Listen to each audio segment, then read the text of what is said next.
நிதி ஆயோக் என்ற அமைப்பு கடந்த 2015ஆம் ஆண்டு ஏற்படுத்தப்பட்டது. தேசிய வளர்ச்சியில் மாநிலங்களின் தீவிர ஈடுபாடு, கூட்டாட்சி, அரசியல் திட்டங்கள் உள்ளிட்டவற்றில் கவனம் செலுத்துதல் உட்பட பல்வேறு நோக்கங்களுக்காக கொண்டு வரப்பட்டது. நிதி ஆயோக் தலைவராக பிரதமர் மோடி இருந்து வரும் நிலையில் ஒவ்வொரு முறையும் மாநில முதலமைச்சர்களுக்கு மத்திய அரசு முறைப்படி அழைப்பு விடுத்து கூட்டம் நடக்கும். கடந்த ஆண்டு ஜூலையில் நடந்த நிதி ஆயோக் கூட்டத்தில் தமிழக முதலமைச்சர் ஸ்டாலின் பங்கேற்கவில்லை. இந்த நிலையில் இந்த ஆண்டுக்கான கூட்டம் டெல்லியில் வரும் 24ஆம் தேதி நடைபெற உள்ளது. நிதி ஆயோக் கூட்டத்தில் பங்கேற்க அனைத்து மாநில முதலமைச்சர்களுக்கும் மத்திய அரசு அழைப்பு விடுத்துள்ளது. இந்த கூட்டத்தில் பங்கேற்க முதலமைச்சர் ஸ்டாலின் டெல்லி செல்ல உள்ளதாக தகவல் வெளியாகியுள்ளது. 23ஆம் தேதி டெல்லி செல்லும் முதலமைச்சர் மு.க.ஸ்டாலின் அங்கு முக்கிய பிரமுகர்களை சந்தித்து பேச வாய்ப்புள்ளது என்று கூறப்படுகிறது. இந்த நிலையில் முதலமைச்சர் டெல்லி செல்வது குறித்து எதிர்க்கட்சித் தலைவர் எடப்பாடி பழனிசாமி கடும் விமர்சனத்தை முன்வைத்துள்ளார்.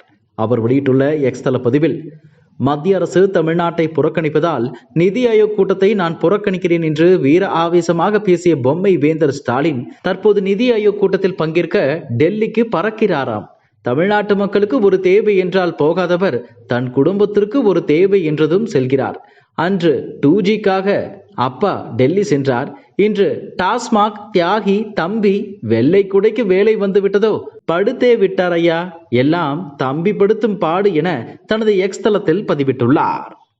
இதுபோன்ற செய்திகளை மேலும் தெரிந்து கொள்ள எங்களது யூடியூப், ஃபேஸ்புக் மற்றும் ட்விட்டர் ஆப்களை சப்ஸ்கிரைப் செய்யவும்.